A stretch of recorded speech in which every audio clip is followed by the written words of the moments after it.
আমাদের জীবনের শুরুটাই যখন এখান থেকে, তখন এটার শুরুটা কেমন হয় সেটাই দেখতে। সো হ্যালো এভরিওয়ান, আসসালামু আলাইকুম। দুপুরবেলা দাওয়াত খেতে যাব, তাই ঘুম থেকে উঠে সকাল সকাল সব কাজ সেরে রেডি হচ্ছিলাম দাওয়াত খাওয়ার জন্য। সো আমরা কোথায় যাচ্ছিলাম তো আমরা এই ব্লগে আপনাদের সাথে শেয়ার করব।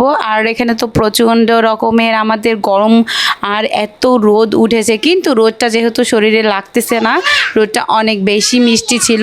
আর এইখানে আমরা সবাই যাচ্ছিলাম রিক্সাতে করে।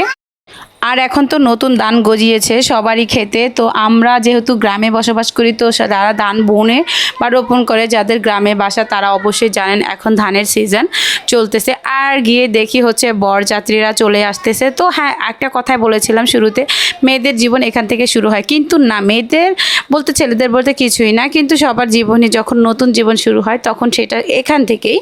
আর এখান থেকেই তো আমরা অনেক নেগেটিভ পজিটিভ মাইন্ডের করে থাকি। আর বর যখন চলে আসে তখন বউ দেখতেছিল লুকোচুরি করে, ব্যাপারটা ভীষণ মজাদায়ক। সো আমরা বিয়ের দাওয়াত খেয়ে চলে এসেছিলাম।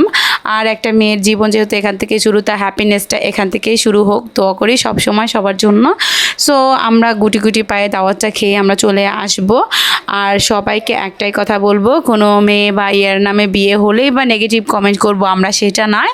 এটা হচ্ছে পজিটিভ দিকও থাকতে পারে। একটা মেয়ের জীবন ভালো হবে না খারাপ হবে সেটা ডিপেন্ডেবল করে তার হাজব্যান্ডের উপর। সো হাজব্যান্ড যার ভালো, তার সবই ভালো, তার মা বাবা সবাই ভালো। তো সবাই সব মেয়েদেরকে সাপোর্ট করবেন, আর ইনশাআল্লাহ সবাই সবার পাশে থাকবেন। তো আজকের ভিডিও কেমন হলো, বাই বাই, আসসালামু আলাইকুম।